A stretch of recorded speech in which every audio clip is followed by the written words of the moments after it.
Black musician in park stuns crowd. They had no clue he is a legend. The low, mournful notes of a saxophone drifted through the afternoon air of Meridian Park.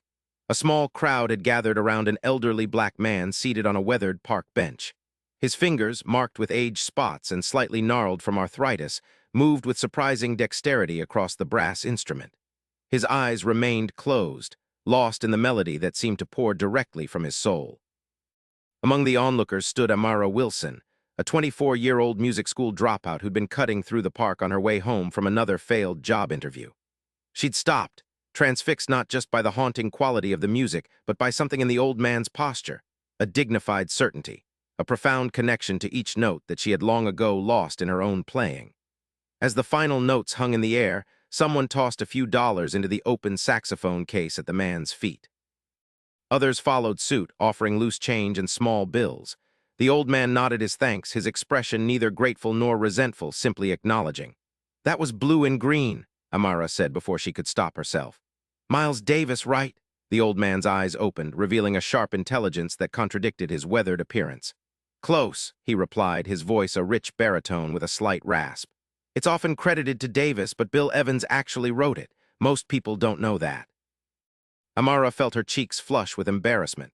"I should have known that. Should you?" The old man's gaze was penetrating. "Why, I studied jazz performance at Berkeley before I quit," she admitted, "or failed out depending on who you ask." The old man nodded, seemingly unsurprised. "And why did you quit something you clearly love?" The question hit Amara like a physical blow. Around them, the crowd began to disperse, the brief moment of magic already fading as people returned to their daily routines. Only a few lingered, including a sharply dressed middle-aged man who kept glancing at the saxophonist with a furrowed brow. "I don't know if I do love it anymore," Amara finally answered. "I don't know if I ever truly did or if I was just chasing someone else's dream." The old man considered this, his fingers absently caressing the keys of his saxophone. "That's the only question that matters in the end, isn't it? Whose dream are you living?" He gestured to the nearly empty case at his feet. "Most people would say I failed too. Maybe they're right." Before Amara could respond, the well-dressed man stepped forward, his expression a mixture of disbelief and certainty.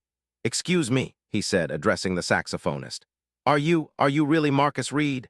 The old man's expression didn't change, but something shifted in his eyes, a wariness perhaps, or resignation. "Who's asking?" he replied, his tone carefully neutral. "I'm Daniel Winters, music history professor at Georgetown." "I've studied your work for years, but—" The professor shook his head in disbelief. "Everyone thinks you're dead." A chill ran through Amara despite the warm spring air. Marcus Reed, the Marcus Reed, had been a revolutionary jazz composer in the 1960s, mentioned in the same breath as Coltrane and Davis before mysteriously disappearing from the music scene at the height of his career. His final album, Forgotten Rhythms, was considered one of the most influential jazz recordings of all time. And he was sitting on a park bench playing for spare change.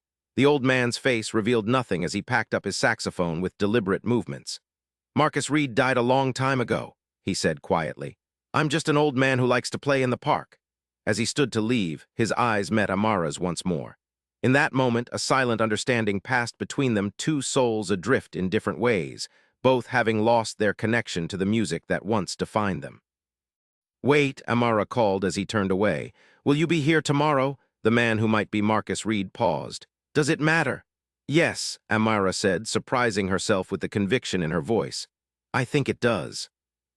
The old man studied her for a long moment, then nodded once before walking away, leaving Amara and the professor staring after him, each wondering in their own way about the legend who had seemingly returned from the dead, and why he would choose to play anonymously in a park when he had once commanded the greatest stages in the world. Marcus Reed's one-room apartment stood in stark contrast to the luxurious penthouse he had once owned. Located above a convenience store in a working-class neighborhood, the space was sparse but meticulously organized.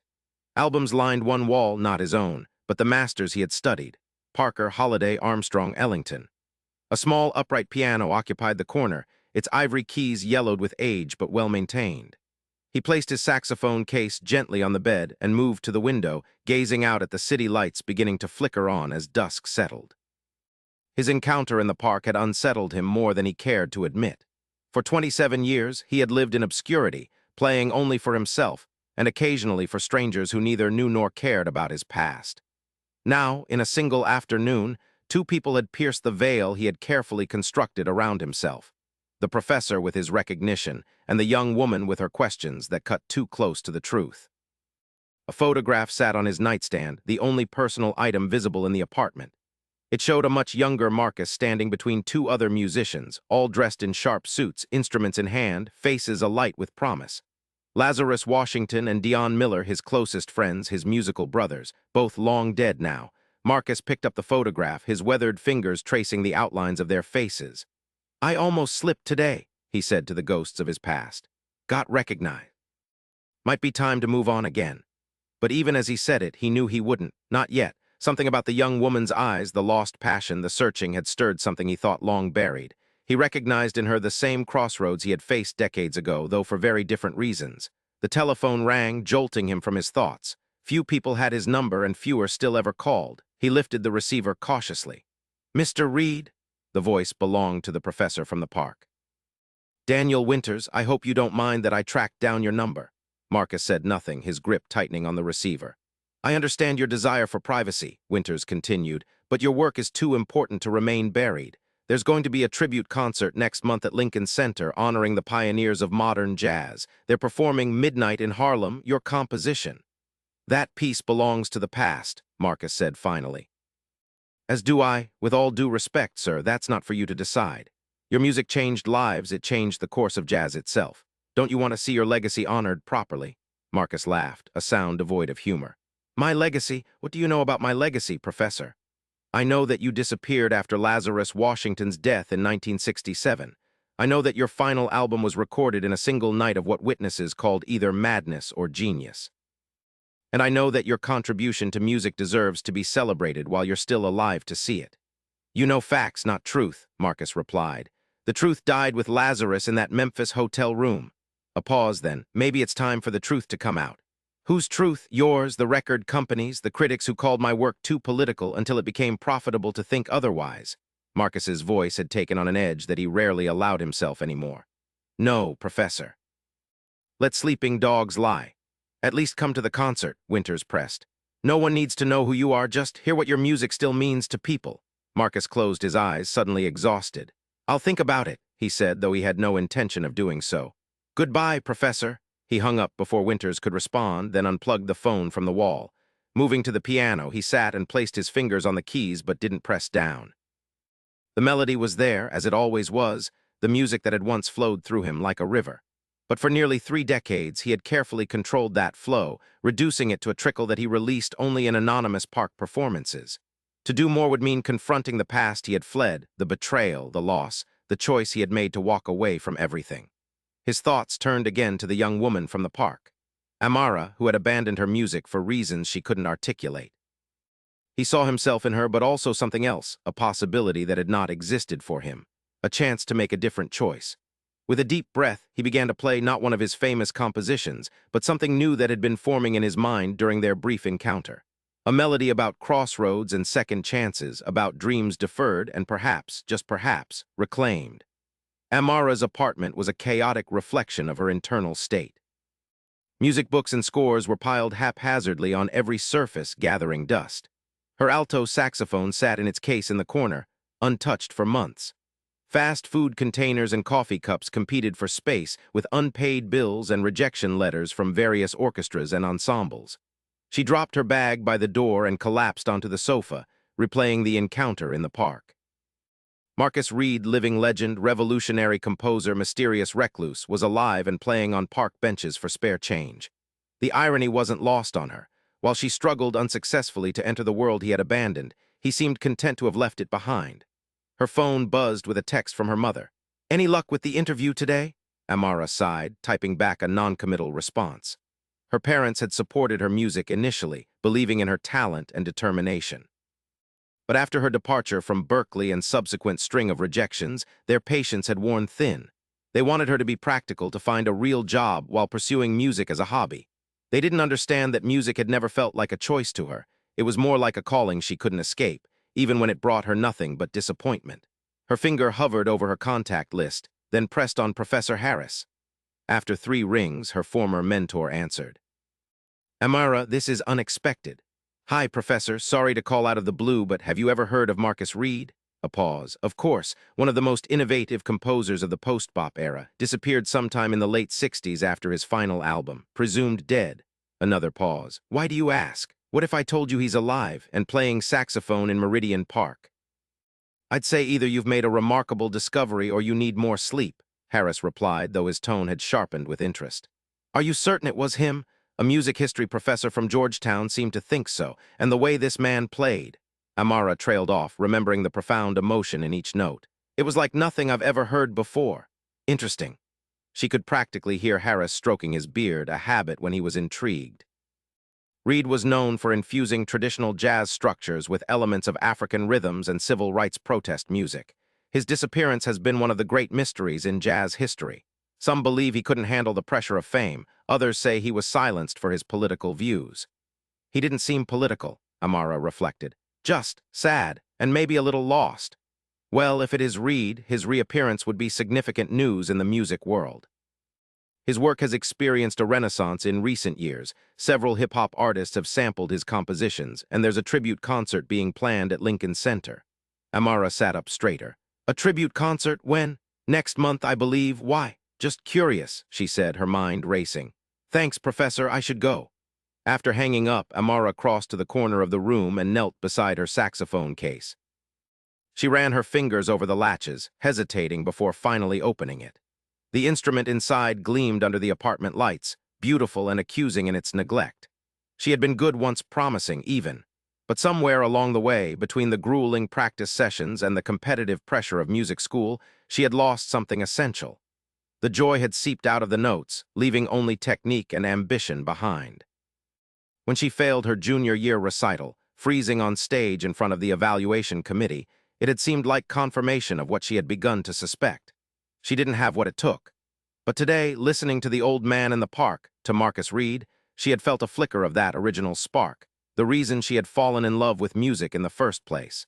Not for recognition or approval, but for the pure expression of something that couldn't be conveyed in words. Carefully, she assembled the saxophone, the familiar motions coming back to her hands automatically. She moistened a reed and attached it, then lifted the instrument to her lips.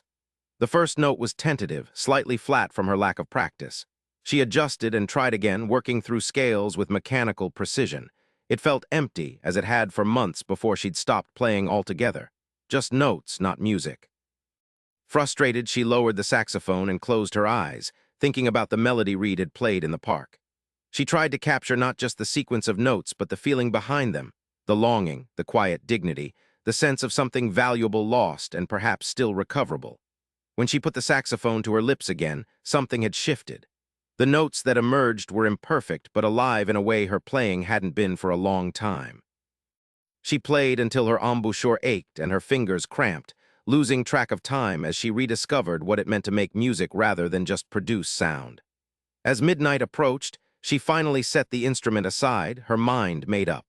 Tomorrow she would return to the park.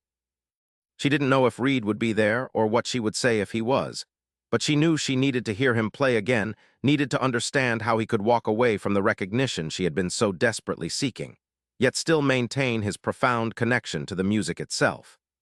The following day, clouds hung low over the city, promising rain by afternoon. Marcus moved through his morning ritual with deliberate care: strong black coffee, toast with a thin spread of peanut butter, 15 minutes of stretching exercises to ease the arthritis in his hands. The discipline of these small routines had sustained him through years of anonymity. As he prepared to leave for his regular park session, he paused at the door, saxophone case in hand. The encounter yesterday had disturbed the careful balance of his existence. The professor's call, the recognition in his eyes, these were complications Marcus had successfully avoided for decades. And then there was the young woman, Amara, with her troubled eyes and questions about love and music that cut too close to the bone. He had seen himself in her, and that was dangerous. It threatened the walls he had built around his past. Don't go today, he told himself. Break the pattern, find another park. But even as he considered it, he knew he would return to his usual bench. Something unfinished pulled at him, a conversation that had only just begun. The park was quieter than usual when he arrived, the impending weather keeping many visitors away. He settled on his bench and removed his saxophone from its case with practiced movements, polishing the brass with a soft cloth before bringing it to his lips. He began with something simple, a blues progression, grounding himself in the fundamental structures that had formed the foundation of his musical education. The notes spread across the damp air, reaching only a few passers-by who slowed to listen before continuing on their way. "You came back." He opened his eyes to find Amara standing before him, her own saxophone case clutched in her hand. The sight surprised him more than he cared to admit. "As did you," he replied, lowering his instrument. "And you brought your horn." She nodded, a mixture of determination and uncertainty in her expression. "I practiced last night for the first time in months." She hesitated. "I thought maybe, if you wouldn't mind, we could play together." Marcus studied her, measuring the request and its implications. He had not played with another musician in 27 years, not since that final recording session with session musicians who couldn't replace the bandmates he had lost. "Why?" he asked finally. "What do you hope to gain from playing with an old man in the park?" Amara's grip tightened on her case. "I don't know, maybe nothing, but listening to you yesterday made me feel something I thought I'd lost. I want to understand how you do that, how you keep the music alive inside you even when—" She trailed off. "Even when the world has forgotten you," he finished for her. "Or when you've chosen to forget the world. Something like that." He considered refusing, maintaining the solitude that had become both his protection and his prison. But there was an earnestness in her request that resonated with him, a genuine seeking that went beyond curiosity or ambition. "Do you know Autumn Leaves?" he asked. A small smile touched her lips. "Every jazz student knows Autumn Leaves. Then let's start there, simple changes, room to breathe." He positioned his saxophone. "I'll take the head, you follow." He began the familiar melody, the standard taking on new dimensions through his interpretations slightly behind the beat, with subtle variations that respected the original while making it unmistakably his own. After the first chorus, he nodded to Amara, passing the lead to her. She started hesitantly, her tone thin and her phrasing cautious. But as she progressed through the changes, something began to open up in her playing, flashes of genuine expression breaking through the technical framework. When they came together for the final chorus, there were moments of true conversation between their instruments, questions asked and answered in the language of music. As the final notes faded, a small audience had gathered around them, drawn by the unexpected duet. A smattering of applause broke out, coins and bills dropping into Marcus's open case. "You have a good foundation," he told her, "but you're playing from here." He tapped his head. "Not from here." His hand moved to his heart. "I know," she admitted. "That's what my professors always said, technically proficient but lacking emotional depth." She looked down at her saxophone. "How do you do it? How do you play from the heart when you're not sure what's in there anymore?" The question hung between them, weighty with implications beyond music. Before Marcus could respond, the first drops of rain began to fall, causing their small audience to disperse quickly. "We should get inside," Amara said, glancing up at the darkening sky. "There's a coffee shop around the corner." Marcus hesitated, the invitation threatening the boundaries he had carefully maintained. But as the rain intensified, soaking through his light jacket, he found himself nodding in agreement. "Lead the way," he said, packing up his saxophone and collecting the modest earnings from his case.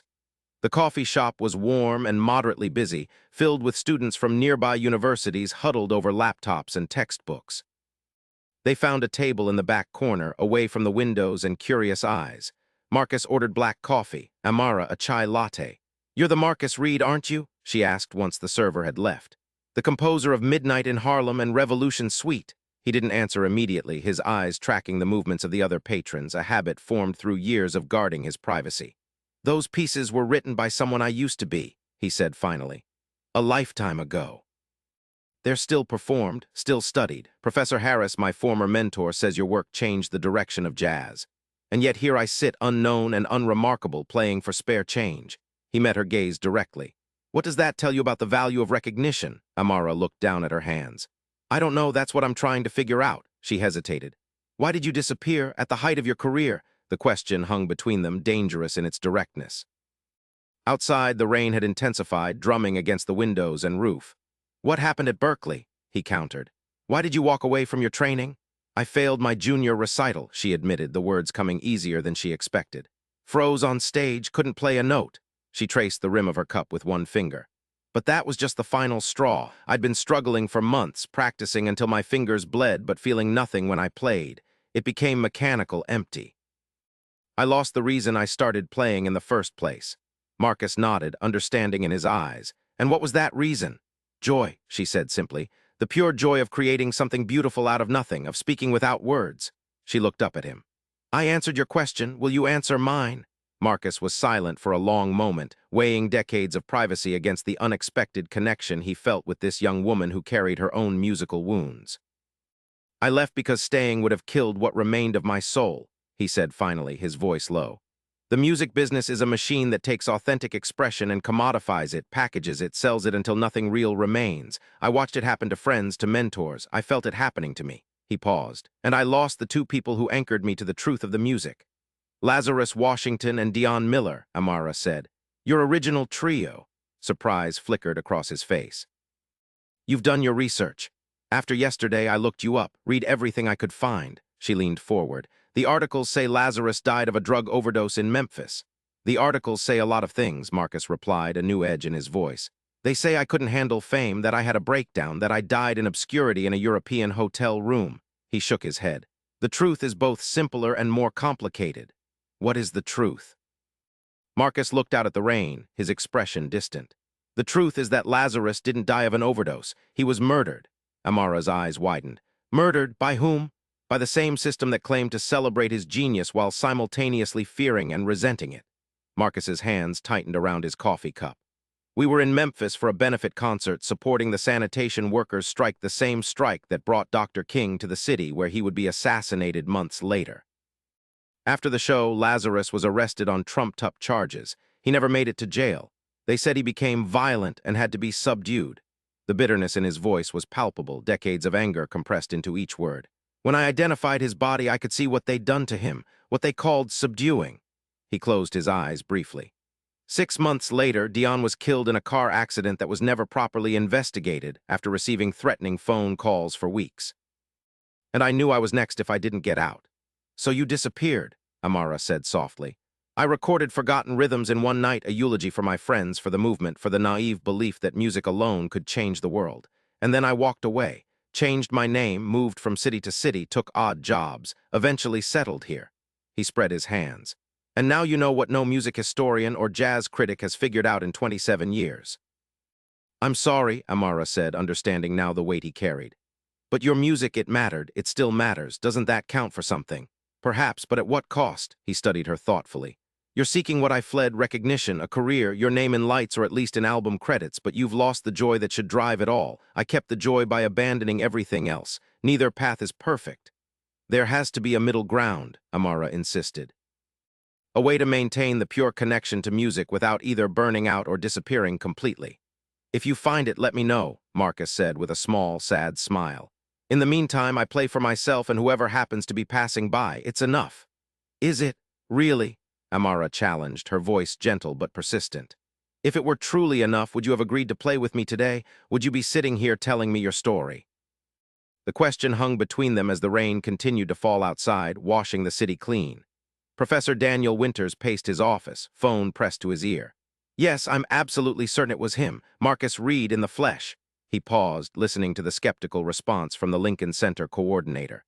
I understand your doubts, but this is the opportunity of a lifetime. The mysterious legend returned from the shadows for one final performance. He listened again, frowning. No, he wasn't exactly receptive to the idea, but that's where this young woman comes in. She seems to have established some kind of connection with him. Another pause. Amara Wilson, former Berkeley student, talented but apparently hit a wall in her development. Winters glanced at the notes he'd made after researching Amara online and through contacts at Berkeley. Look, I know it's a long shot, but Reed's participation would elevate the tribute from a nice historical nod to a cultural event of the decade. Just keep his slot open. I'll work on convincing him. After hanging up, Winters pulled a vinyl record from his shelf, an original pressing of Forgotten Rhythms, its cover featuring a stark black and white photograph of Marcus Reed, eyes closed in concentration as he played. The image was a stark contrast to the weathered man Winters had encountered in the park, yet the intensity was the same. As a music historian, Winters had built much of his academic reputation on his analysis of Reed's compositions and their cultural significance. The discovery that the man was not only alive, but still playing, was potentially the crowning achievement of his career, if he could convince Reed to step back into the spotlight, even briefly. His research assistant knocked on the door frame. "Professor, you asked for everything we have on the deaths of Lazarus Washington and Dion Miller." "Yes, come in, Rachel." Winters cleared space on his desk as she set down a stack of folders. "It's mostly newspaper clippings, some interviews with contemporaries," she explained. Washington's death was ruled an accidental overdose, though there were some inconsistencies in the police report that jazz historians have questioned. Miller's car accident was straightforward according to official records, but there were rumors. "What kind of rumors?" Winters asked, already leafing through the materials. "That both deaths might have been connected to their civil rights activism. They weren't just musicians, they were becoming prominent voices in the movement. There's a theory that Reed's disappearance was related, that he fled because he feared he would be next." Winters nodded slowly. "If that's true, no wonder he's reluctant to return to public life. But this tribute concert could be his opportunity to reclaim his legacy, to ensure that Washington and Miller's contributions aren't forgotten either." Rachel hesitated. "If he's stayed hidden this long, he must have his reasons. Maybe we should respect that." "This isn't just about one man's privacy," Winters countered. "It's about preserving a crucial piece of cultural and political history." Reed's music spoke truth to power in ways that changed both jazz and American society. That voice deserves to be heard again. As Rachel left, Winters continued sifting through the materials, stopping at a photograph of the Marcus Reed Trio in their prime, three young black men with instruments and defiant pride in their stance. The image sparked an idea, a potential approach that might convince Reed where direct appeals had failed. He reached for his phone again, scrolling to the number he'd obtained for Amara Wilson. His call went to voicemail. "Ms. Wilson, this is Professor Winters from our meeting in the park. I believe we share an interest in Marcus Reed's legacy. There's something important I'd like to discuss with you, information about his past that might help you understand his present. Please call me back at your earliest convenience." Hanging up, Winters turned back to the research materials with renewed purpose. If Reed wouldn't resurrect his own legacy, perhaps Winters could do it for him with or without his cooperation. The rain had stopped by the time Marcus and Amara left the coffee shop, though the sky remained heavy with clouds. They walked in companionable silence, their saxophone cases swinging gently at their sides. "There's a tribute concert at Lincoln Center next month," Amara said finally. "They're performing your music." Marcus's stride faltered slightly before resuming. "Professor Winters mentioned it. Will you go? To sit in darkness while strangers interpret my pain for the entertainment of an audience who never knew the context?" He shook his head. "I think not. Or to hear how your work has lived on, inspiring new generations," Amara countered. "To witness the impact you've had despite walking away." Marcus gave her a sidelong glance. "You sound like the professor. Are you his recruit now, tasked with dragging the reluctant legend back into the spotlight?" "No," Amara said firmly. "I'm just trying to understand. Yesterday you asked me if I truly loved music or was chasing someone else's dream. I've been asking myself that same question all night." She stopped walking, turning to face him directly. "But now I'm asking you, if you truly love the music, how can you be content letting your voice, your unique contribution, fade into obscurity?" "Perhaps because I learned that the music itself matters more than who gets credit for creating it," Marcus replied. "A lesson the jazz world used to understand before individual genius became a marketable commodity." "That's a convenient philosophy for someone who's already made their mark," Amara said, a new edge in her voice. "What about those of us still trying to find our voice, to make something meaningful before we disappear?" The challenge hung between them as they resumed walking, approaching a small community center where sounds of children practicing instruments drifted through open windows.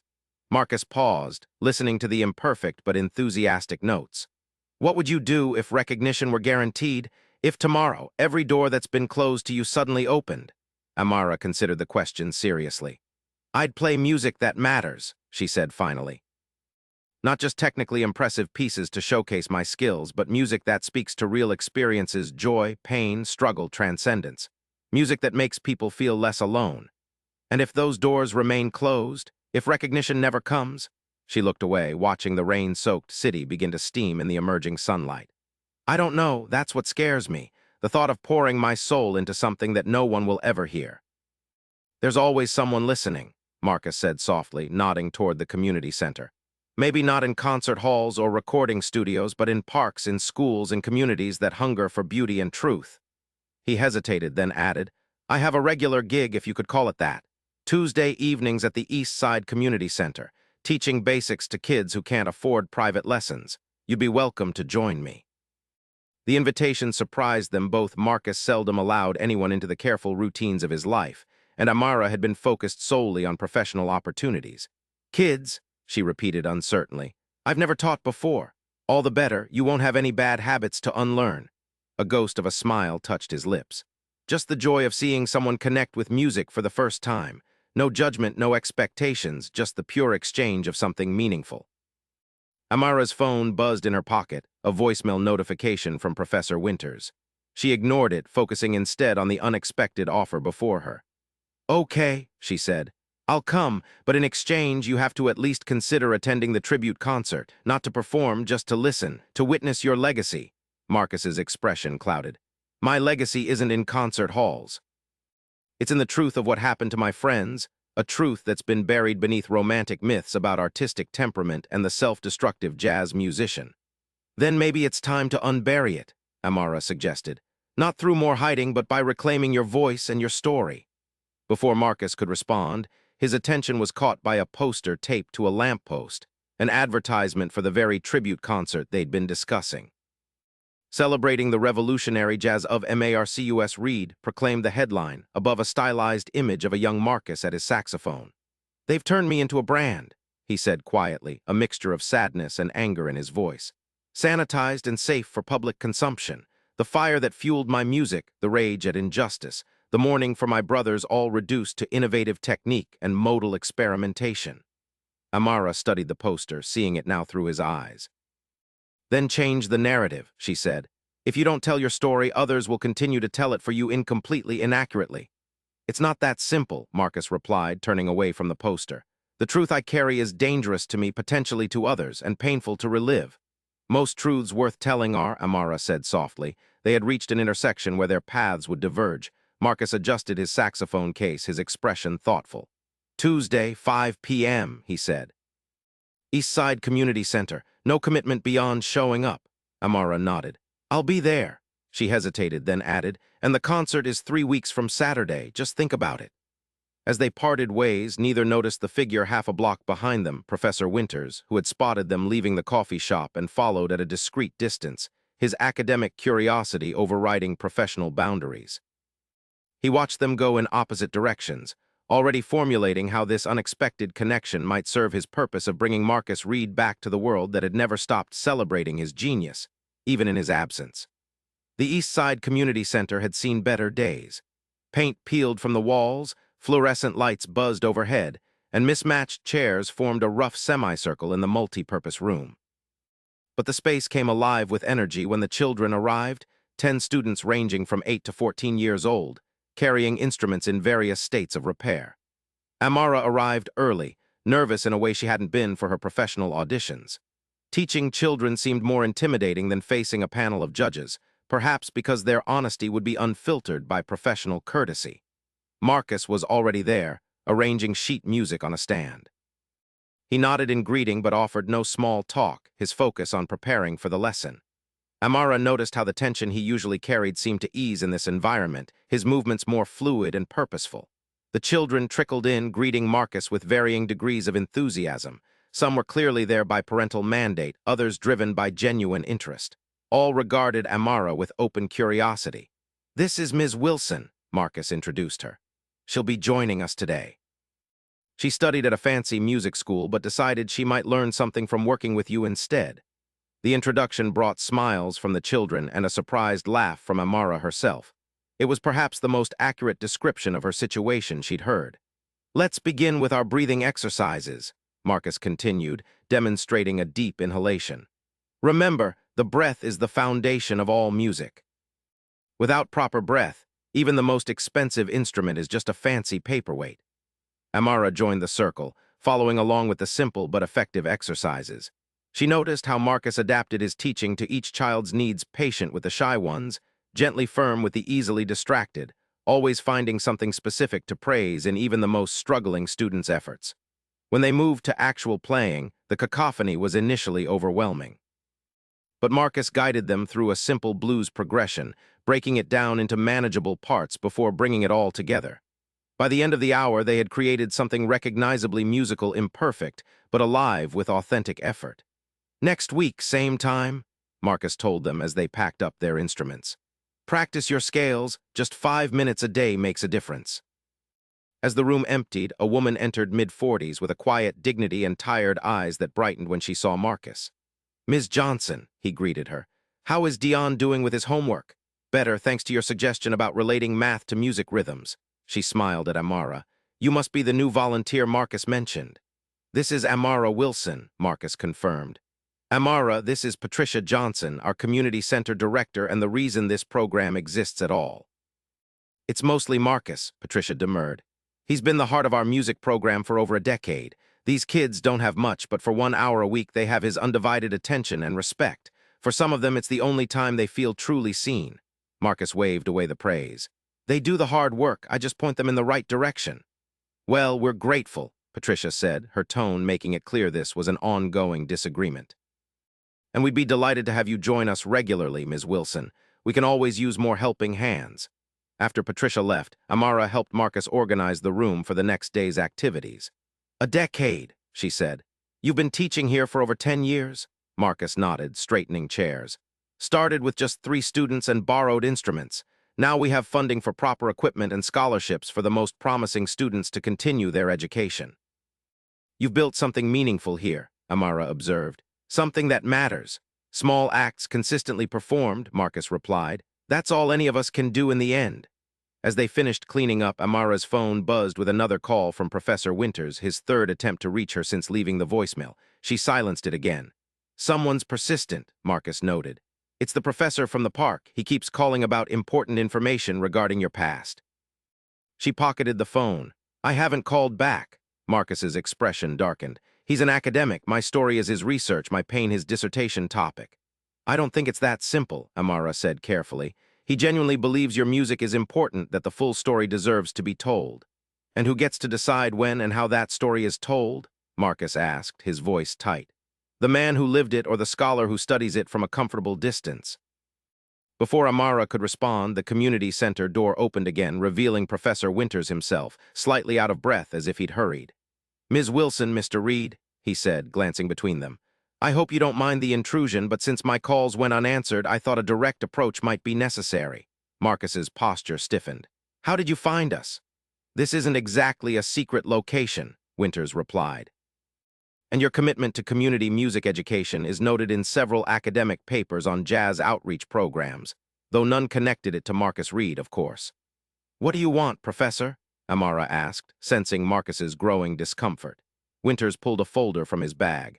I've been researching the circumstances surrounding the deaths of Lazarus Washington and Dion Miller. The official records are inconsistent, suspicious even. And there's this. He extracted a yellowed newspaper clipping and placed it on a nearby table. The headline read, Jazz musicians targeted by counterintelligence program, documents reveal. This was published in 1975 after the Church Committee investigations into FBI abuses, Winters explained. It specifically mentions the Marcus Reed trio as subjects of surveillance due to their support of civil rights organizations. Marcus stared at the clipping, his expression unreadable. There's more, Winters continued. Witness statements that contradict the official account of Washington's death, reports of Brake tampering in similar cases to Miller's accident. And most significantly, he extracted another document. This internal memo suggesting a deliberate campaign to neutralize the influence of politically active jazz musicians. Where did you get these? Marcus asked, his voice barely audible. Freedom of Information Act requests, archives, interviews with contemporaries. I've been researching this aspect of jazz history for years, but I never had the final piece, your testimony as the surviving witness. Winters leaned forward earnestly. Mr. Reed, your story isn't just about music. It's about a systematic attempt to silence black artists who dared to use their platform for social change. This is history that deserves to be known. Marcus picked up the newspaper clipping, his hands betraying a slight tremor. And you think a concert tribute is the place to reveal this? Not necessarily the concert itself, but the attention surrounding it creates an opportunity. Lincoln Center has agreed to host a symposium on jazz and civil rights the day before the performance. Your appearance, your testimony about what really happened, would transform it from an academic exercise to a genuine reckoning with our cultural history. Amara watched Marcus carefully, seeing the conflict in his expression, the instinct to protect himself warring with the possibility of finally speaking his truth after decades of silence. "I need time to think," Marcus said finally, returning the clipping to the table. "This isn't a decision to be made lightly." "Of course," Winters agreed quickly. "The symposium is still 3 weeks away. But please consider what your voice could mean in this conversation, not just for the historical record, but for young musicians like Ms. Wilson who deserve to understand the full context of the traditions they're inheriting." After Winters departed, a heavy silence fell between Marcus and Amara. They finished gathering their belongings without speaking, the weight of history and choice pressing down on them both. Outside the community center, as evening settled over the city, Marcus finally broke the silence. "What would you do if you were me?" The question caught Amara off guard, this legend asking for her perspective, her who had yet to make any mark on the world. "I think," she said slowly, "I'd want my friends to be remembered for who they truly were and what they really stood for, not just as footnotes in jazz history or cautionary tales about the dangers of fame." She met his gaze directly. "But I also think that choosing silence for 27 years must have had profound reasons behind it, and those reasons deserve respect too." Marcus nodded, his eyes distant. "Tomorrow," he said. "Same park bench, bring your horn. I have something I want to teach you, something that was never recorded, never written down. A piece Lazarus, Dion, and I were working on before." He trailed off. "I'll be there," Amara promised, understanding the significance of what he was offering, a piece of living history, entrusted to her hands. As they parted ways, the city lights reflected off their saxophone cases, old and new, carrying instruments that spoke when words failed, instruments that had, in their own ways, both saved and haunted their owners through the complex harmonies and dissonances of their lives. The next day dawned clear and bright, the kind of perfect spring morning that seemed to mock Marcus's troubled thoughts. He had slept poorly, his dreams filled with the past, Lazarus's laugh during rehearsals, Dion's serious concentration as he worked out a challenging bass line, the three of them creating something that transcended their individual talents. And darker images too, the cold fluorescent lights of the Memphis morgue, Lazarus's body bearing marks that told a truth different from the official report. The funeral where he'd stood numbly as the casket was lowered, already feeling the eyes watching him, calculating when he might become a liability too great to ignore. He arrived at the park early, settling on his usual bench with his saxophone but not immediately removing it from its case. Instead, he watched the morning unfold around him, joggers on their regular routes, parents with strollers enjoying the weather, office workers cutting through on their way to jobs that defined them in ways his had once defined him.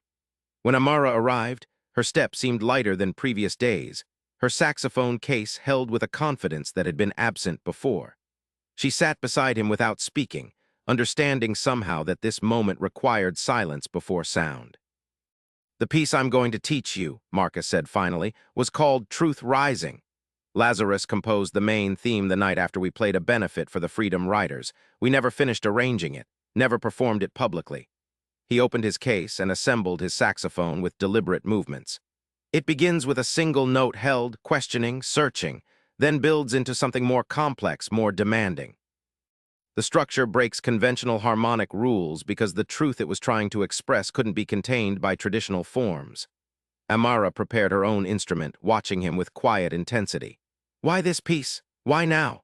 "Because it deserves to exist beyond my memory," Marcus replied simply, "and because you might understand what to do with it, how to carry it forward without losing its essence." He raised his saxophone and began to play a single, pure note that hung in the air before developing into a melody that seemed to contain both profound sorrow and unstoppable hope. The composition was unlike anything Amara had heard before, even in Marcus's other recorded works. It had a raw quality, an unfinished potential that somehow made it more powerful than a polished final arrangement would have been.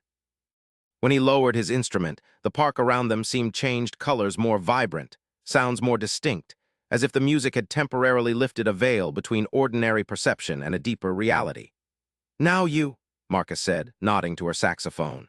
Amara hesitated, intimidated by the responsibility of receiving this musical torch. But she raised her instrument and began, stumbling at first through the unfamiliar intervals and rhythmic patterns. Marcus nodded encouragement, occasionally demonstrating a phrase again when she struggled. By their third attempt, Something had clicked, not perfect reproduction, but genuine understanding of the musical intention behind the notes. They played together, Marcus taking the original melody while Amara improvised a counterpoint that respected the composition's structure while adding her own voice to the conversation. A crowd had gathered around them, larger than usual, drawn by the unique sound of their duet. Among them stood Professor Winters, watching with academic interest but also evident emotional response. And unnoticed at first, an elderly woman whose elegant bearing and intent focus suggested she was not a casual listener. When they finished playing, the applause was immediate and genuine. Marcus acknowledged it with a slight nod, then turned to continue instructing Amara on some of the piece's more challenging sections. Their private musical exchange was interrupted when the elderly woman stepped forward. "I never thought I'd hear that piece again," she said, her voice carrying the rich texture of age and experience. "Lazarus would be pleased with how you've preserved it, Marcus." Marcus looked up sharply, recognition and disbelief washing over his features. Eleanor Washington." "It's been a long time," she confirmed with a small smile. "Professor Winters contacted me about the symposium. I didn't know if I'd find you, but he mentioned you might be playing here." Winters stepped forward, looking slightly apologetic but also pleased with himself. "Mrs. Washington was Lazarus's wife," he explained to Amara. "She's been a crucial voice in preserving his legacy and the truth about his death." Marcus stood slowly, his usual composure shaken. "I thought you'd moved back to Chicago after the funeral." "I did," Eleanor confirmed.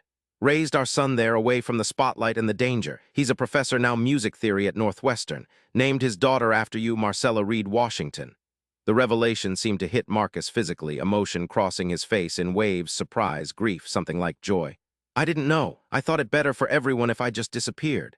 "Better for whom?" Eleanor asked gently. "Not for those of us who lost both Lazarus and you. Not for the music world that has had to piece together fragments of your story without the whole truth." She reached out, touching his arm lightly. "I've never blamed you for leaving Marcus. I understood the fear, but perhaps it's time to stop running." The moment was heavy with decades of unspoken words, paths not taken, choices made in moments of crisis that had shaped entire lives. "The symposium," Eleanor continued. "It's important. Not just for history, but for healing, for completion." She glanced at Amara, then back to Marcus.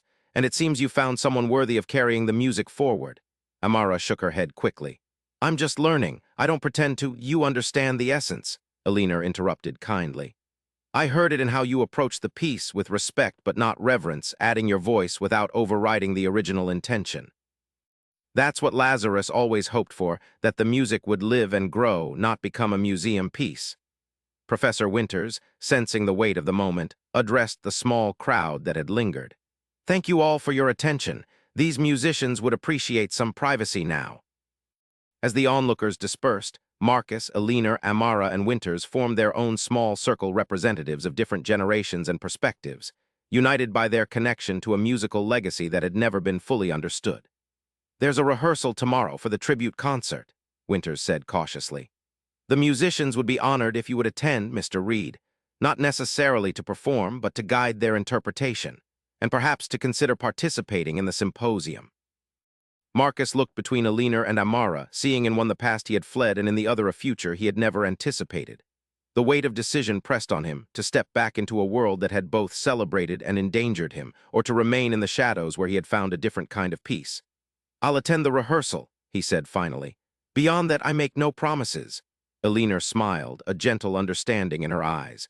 "That's all anyone can ask, one step at a time." As the four prepared to leave the park, their paths temporarily aligned, though coming from vastly different directions. Amara realized that Marcus had shown her something profound, not just about music, but about choice. About finding the balance between public recognition and personal truth, between ambition and authenticity, between the past that shapes us and the future we help create. The saxophone in her hands felt different now, not just an instrument of personal expression or professional advancement, but a vessel for stories that deserved to be told, for truths that needed to be preserved and passed on. For the first time in years, she felt not just technically capable, but worthy of the musical tradition she had almost abandoned. And Marcus, walking beside Eleanor with decades of unspoken history between them, carried himself with a new awareness, not quite peace, not quite resolution, but perhaps the beginning of both. The music he had protected in solitude for so long might find its way back into the world, carrying with it the truth of his journey and the legacy of those who had traveled alongside him. The rehearsal space at Lincoln Center hummed with anticipation. Musicians, some of the finest jazz players in the country, arranged their instruments and reviewed charts, their professional concentration occasionally broken by glances toward the door. Word had spread that Marcus Reed himself might attend, creating an atmosphere of barely contained excitement. Amara sat in a corner, her own saxophone packed away. She had come not to play but to support Marcus, understanding the magnitude of what he was contemplating, the step from anonymity back into a spotlight he had deliberately abandoned. When Marcus finally entered, alongside Alina and Professor Winters, a hush fell over the room. Recognition dawned on the faces of the older musicians. The younger ones looked confused, seeing only an elderly man with a slight stoop and watchful eyes. The musical director, a renowned bandleader in his own right, approached with obvious reverence. "Mr. Reed, this is an extraordinary honor. We've been interpreting your work for years, but to have you here in person." Marcus nodded acknowledgement but seemed more interested in the musicians and their instruments than in the accolades. "You're playing Midnight in Harlem," he observed, glancing at the sheet music on a nearby stand. "Yes, sir. The arrangement is based on your original recording, with some contemporary elements added. Would you like to hear what we've done with it?" Marcus took a seat beside Amara, his expression neutral. "Please." The band assembled quickly, professionals sensing the importance of the moment. At the director's count, they began the piece, a complex, layered composition that had been a centerpiece of the Marcus Reed Trio's repertoire, its structure challenging conventional jazz forms while remaining accessible to listeners. As they played, Marcus closed his eyes, his fingers moving slightly on his lap, following along with the original fingerings. Amara watched him closely, noting the subtle shifts in his expression, approval at certain interpretations, a slight frown at others. When the piece concluded, Marcus was silent for a moment before speaking. "You've captured the structure," he said finally, "but not the intention." The director looked concerned. "Could you elaborate, Mr. Reed?" Marcus rose and approached the band. "This piece wasn't written as a showcase for technical skill. It was written as a conversation between traditions, between generations, between hope and reality." He turned to the saxophonist. "May I?" The young musician handed over his instrument with something approaching reverence. Marcus tested it briefly, then addressed the band. "Midnight in Harlem isn't about the notes on the page. It's about what happened one night when Lazarus, Dion, and I walked home from a gig and were stopped by police for no reason other than being black men out after dark. It's about the fear and the anger, yes, but also about the dignity we maintained, the humanity we refused to surrender." He raised the saxophone and played a passage, the same notes that were on their charts, but with a phrasing and emotional content that transformed them. The band listened intently, many closing their eyes to absorb the subtle differences. "Do you hear it?" Marcus asked. "The resistance in the rhythm, the assertion in the melody, the way the harmony creates tension without resolution until the very end." He handed the saxophone back to its owner. "Play it again, but this time don't just play the notes. Play the story behind them." The band began again, and the difference was immediate, a new energy, a deeper understanding informing each phrase. The piece came alive in a way that transcended technical excellence, becoming the powerful statement it was originally intended to be. When they finished, Marcus nodded, satisfaction evident in his expression. "That's it. That's what we were trying to say." The rehearsal continued, with Marcus occasionally offering guidance or sharing the context behind a particular composition. The musicians absorbed his insights eagerly, their respect growing as they came to understand the depth of thought and experience behind the music they had studied but never fully comprehended. During a break, Amara found Marcus standing alone by a window looking out at the city. "They're listening," she said quietly. "Really listening." "Yes," he agreed. "But listening to the music is the easy part. The question is whether they're ready to hear the whole truth, the ugly reality behind the beautiful sounds." "The symposium would be the place for that," Amara suggested cautiously. Marcus turned to face her. "And are you ready for that truth, for what it might mean for your own relationship with music and the institutions that control it?"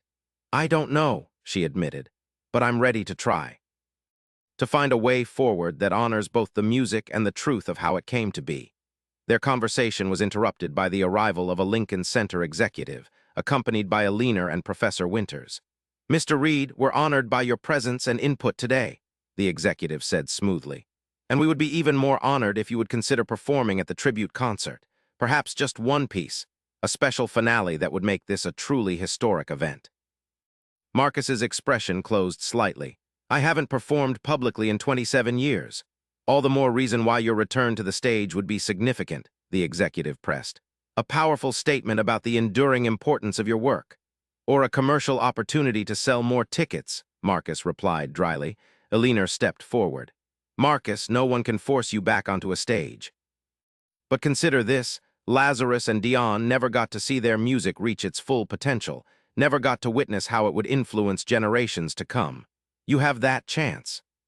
The weight of her words hung in the air, not a guilt trip, but a simple truth.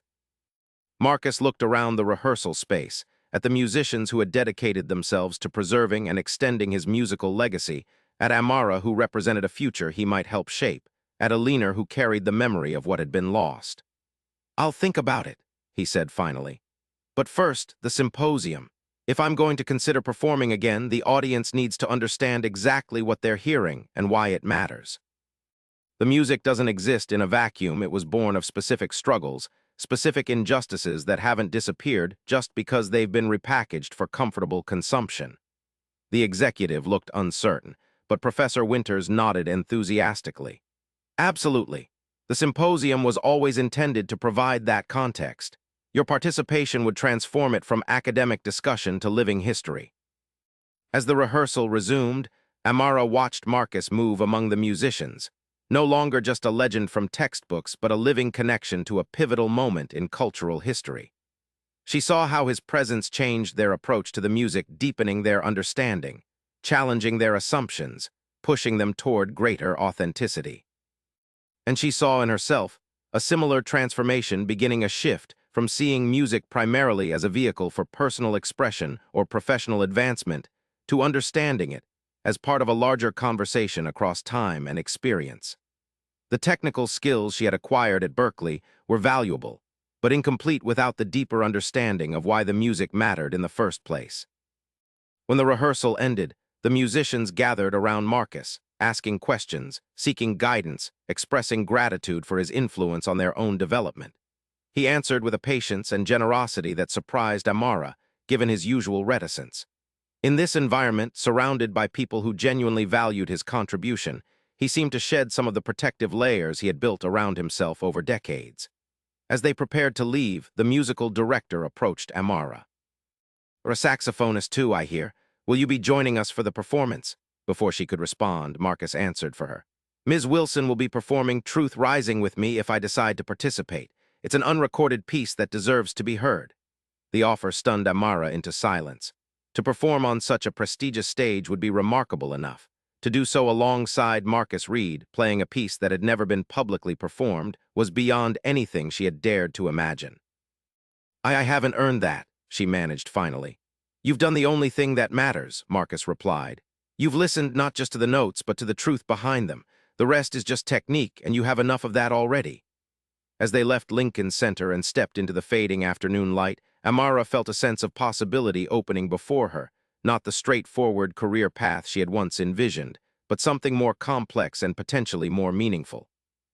A way of engaging with music that honored both its artistic elements and its power as a vehicle for truth-telling, for preserving memory, for challenging injustice. And Marcus, walking beside her with a new lightness in his step, seemed to be finding his way toward a different kind of resolution, not a simple return to public life, but a reclaiming of his voice on his own terms, a chance to ensure that the full story of his music and his friends' sacrifices would not be lost to history. The city stretched before them, its skyline gilded by the setting sun, a landscape of possibilities neither had anticipated when they first encountered each other on a park bench just days before, each believing their relationship with music had reached a dead end rather than a new beginning. The symposium room at Lincoln Center was filled to capacity, a mix of academics, musicians, students, and jazz enthusiasts drawn by the unprecedented opportunity to hear from Marcus Reed himself. The panel table at the front featured Professor Winters, Elinor Washington, two jazz historians, and an empty chair that seemed to command the most attention, the space reserved for Marcus. Amara sat in the front row, her hands clasped tightly in her lap. Despite Marcus's agreement to participate, She couldn't shake the worry that he might change his mind at the last minute, retreat back into the anonymity that had protected him for so long. The audience's murmured conversations fell silent as Professor Winters approached the microphone. Good afternoon and welcome to Beyond the Music, Jazz as Resistance and Memory. We are honored to have with us today Eleanor Washington, widow of the legendary Lazarus Washington, and he paused, glancing toward the side entrance. In his first public appearance in nearly 3 decades, composer and saxophonist Marcus Reed. The room erupted in applause as Marcus entered, dressed not in performance attire, but in a simple button-down shirt and slacks, the same dignified but understated presence he brought to his park bench performances. He took his seat at the panel with a nod to Eleanor and a carefully neutral expression for the audience. Mr. Reed, Winters began once the applause had subsided, your decision to step away from public performance and recording at the height of your career has been the subject of much speculation and myth-making over the years. Today, we have the unprecedented opportunity to hear directly from you about the circumstances that led to that decision. Marcus leaned slightly toward the microphone. First, I want to make something clear. I'm not here for nostalgia or self-promotion. I'm here because the story of what happened to Lazarus Washington and Dion Miller has been sanitized, obscured, and misrepresented for too long. His voice, though soft, carried a quiet authority that commanded attention. I'm here for them, not for myself. A hush fell over the room as Marcus began to speak, clearly, deliberately, with the measured cadence of someone who has carried a story inside himself for decades, carefully preserving its truth against erosion by official narratives and cultural amnesia. He spoke of the Marcus Reed Trio's formation in the late 1950s, of their commitment to using jazz not just as entertainment, but as a form of cultural resistance and community building. He detailed their involvement with civil rights organizations, the benefit concerts they performed, the messages encoded in their compositions during a time when speaking too directly could be dangerous.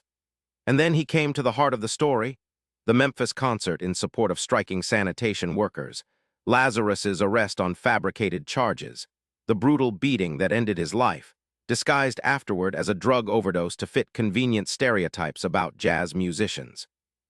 I identified his body, Marcus said, his voice steady but heavy with remembered pain.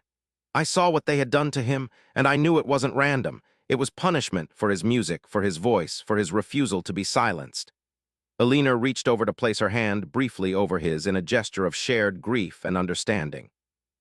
Marcus continued, describing the threatening phone calls that began afterward, the surveillance they began to notice, the accidents that seemed to follow politically active musicians.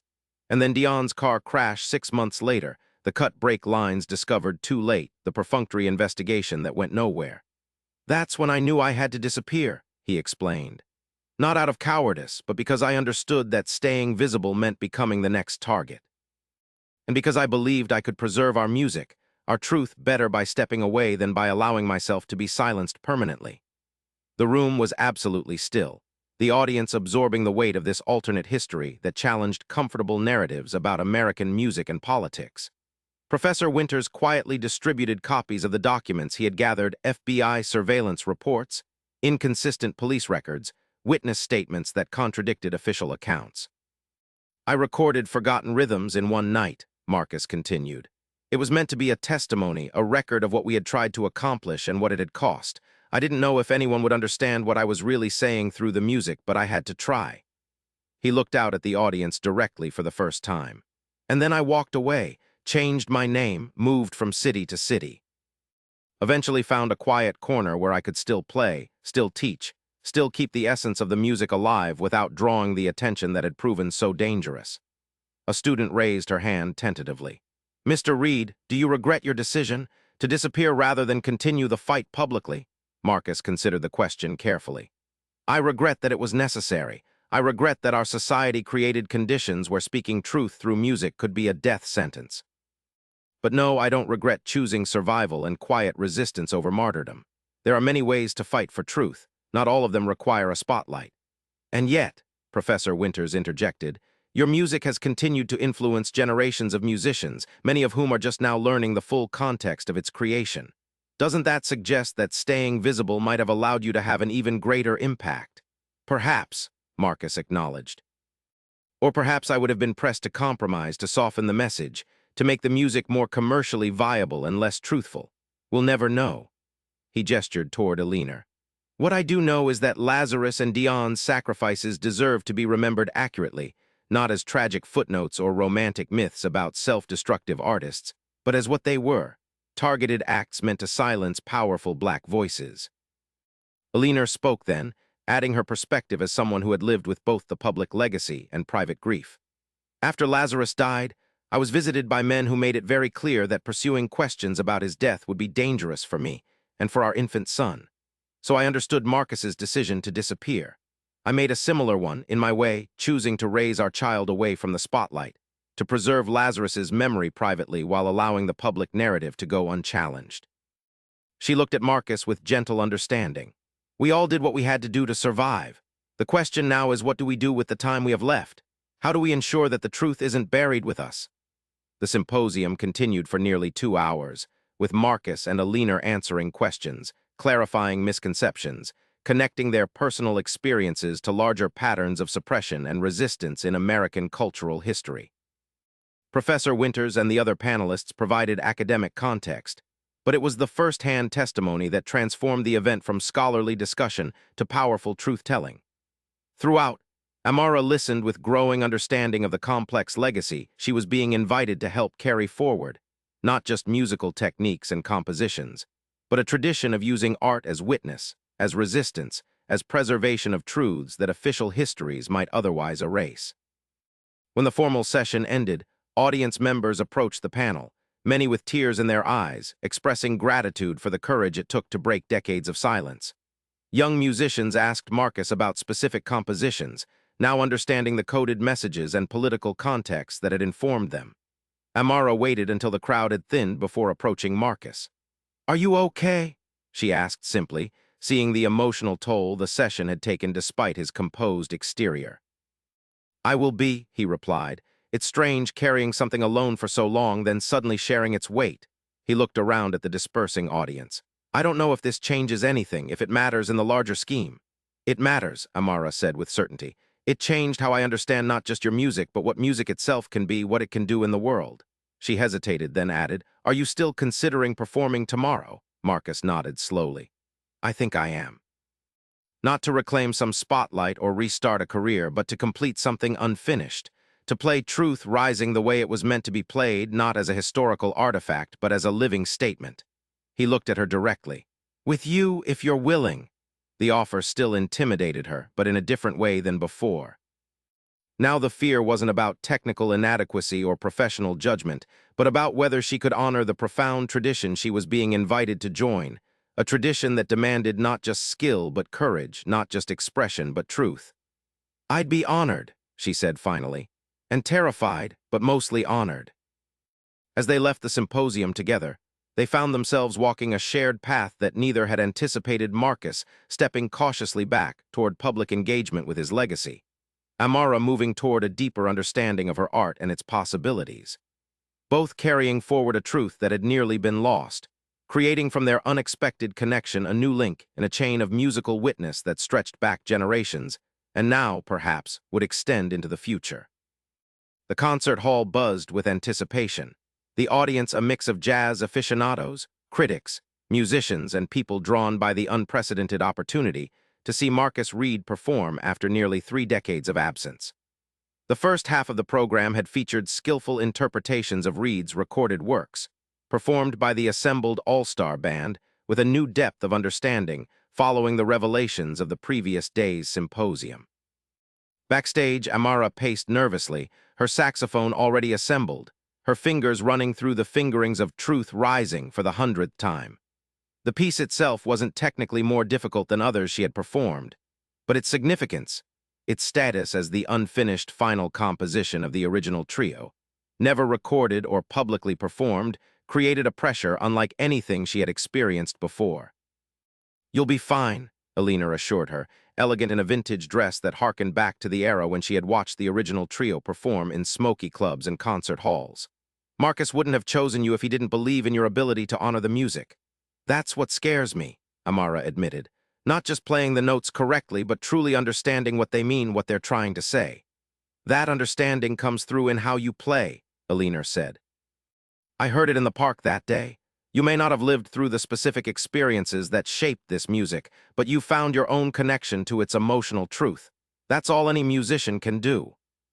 Marcus appeared in the doorway, dressed in a simple black suit, a concession to the formality of the occasion while maintaining the understated dignity that characterized him. He carried his saxophone with the same careful respect he showed when playing on his park bench, the instrument a constant across the vastly different contexts of his musical life. "Ready?" he asked Amara, his own composure a stark contrast to her nervous energy. "As I'll ever be," she replied with an attempt at a smile. "Remember," Marcus said quietly, "we're not performing for them. We're speaking through the music to those who need to hear it, past, present, and future." The audience is just witnesses to that conversation. The perspective shifted something in Amara's approach, from viewing the performance as a personal challenge or professional opportunity to understanding it as part of a larger continuum of musical truth-telling. Her shoulders relaxed slightly as she absorbed the wisdom of his words. The stage manager appeared. "5 minutes, Mr. Reed. We've announced you as the final performer." As they prepared to take the stage, Professor Winters approached, his expression a mix of academic satisfaction and genuine emotion.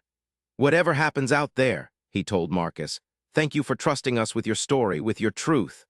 Marcus nodded acknowledgement, then turned to Amara. "Let's go tell Lazarus and Dion's story, and perhaps a bit of our own."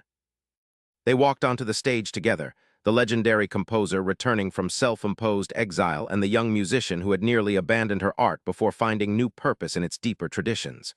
The audience rose in a standing ovation at the mere sight of Marcus Reed, the applause thunderous and extended. Marcus raised a hand in modest acknowledgement but made no grand gestures. When the applause finally subsided, he stepped to the microphone. "Thank you for your welcome," he said simply. "Tonight I'll be performing Truth Rising, a piece composed by Lazarus Washington in 1967, but never completed or recorded due to his untimely death. Joining me is Amara Wilson, a young musician who understands that music is not just about notes on a page or technical skill, but about carrying forward truths that might otherwise be lost." He paused, surveying the silent audience. "This performance is dedicated to Lazarus Washington and Dion Miller, not as jazz legends, but as men who used their art to speak truth to power and paid the ultimate price for that, courage." He stepped back from the microphone and nodded to Amara. Together, they raised their saxophones and began the piece, Marcus taking the melody that Lazarus had composed, Amara providing the counterpoint that honored the original while adding her own voice to the conversation. The composition unfolded like a story, beginning with that single, questioning note that Marcus had described, then building into a complex interplay of hope and determination, struggle and resilience. The unfinished quality that had initially struck Amara as a weakness now revealed itself as a powerful artistic choice, a deliberate openness that invited continuation, that acknowledged its own place in an ongoing tradition rather than presenting itself as a finished statement. As they played, Amara found herself not thinking about the audience or even her own performance, but about the conversation happening between her saxophone and Marcus's, between generations, between experiences, between different understandings of what music could accomplish in the world. She felt something open within her playing that had been closed before, a connection not just to technique or expression, but to purpose. When the final notes faded, there was a moment of complete silence in the hall, a collective held breath as the audience absorbed what they had witnessed. Then the applause began, building slowly at first, then swelling into a sustained standing ovation that seemed to acknowledge not just the performance itself, but the larger truth it represented. Marcus and Amara took a single bow together, equal partners in the musical testimony they had offered. As they left the stage, neither spoke. Words seemed inadequate to follow what had passed between them through the music. Backstage, Alina waited with tears in her eyes. "He would have loved that," she said simply, embracing Marcus. Both of them would have. The three of them stood together in a moment of shared understanding, Alina carrying the memory of what had been, Marcus bridging past and present through his preserved musical knowledge, and Amara representing the possibility of carrying these truths forward into the future. Later, as the concert hall emptied and the initial excitement subsided, Marcus and Amara sat alone in the quiet backstage area. "What happens now?" Amara asked, the question encompassing far more than just the immediate future. Marcus considered this thoughtfully. For me, a return to my park bench, my community center students, not hiding anymore but not seeking the spotlight either. He looked at her directly. For you, that's a different question. You have choices I didn't have or perhaps didn't recognize. I don't want to just pursue a traditional career path anymore, Amara said, surprising herself with the certainty in her voice. Playing the right notes in the right venues for the right people. That's not enough now that I understand what music can truly be. Then find your own way, Marcus suggested. Create spaces where music serves truth rather than just entertainment or commerce. Teach others not just technique but context and purpose. Build communities around the kind of musical conversation we shared tonight. Amara nodded slowly, ideas beginning to form. I could start workshops at the community center. Bring music to people who might not otherwise have access to it. Document stories like yours and Alina's before they're lost. She looked up at him. Would you help me? Not as a formal teacher, but as a continuity, a connection to the tradition. I think we've already begun that work, Marcus replied, a rare smile softening his features. And yes, I'll help however I can. The music never belonged to just me anyway. It belongs to anyone willing to listen deeply enough to hear its truth. As they packed their instruments, these vessels of expression that had brought them together across generations and experiences, they did so with a new understanding of their relationship to the music and to each other. Not teacher and student in the conventional sense, but collaborators in preserving and extending a tradition of musical truth-telling that had almost been lost to history.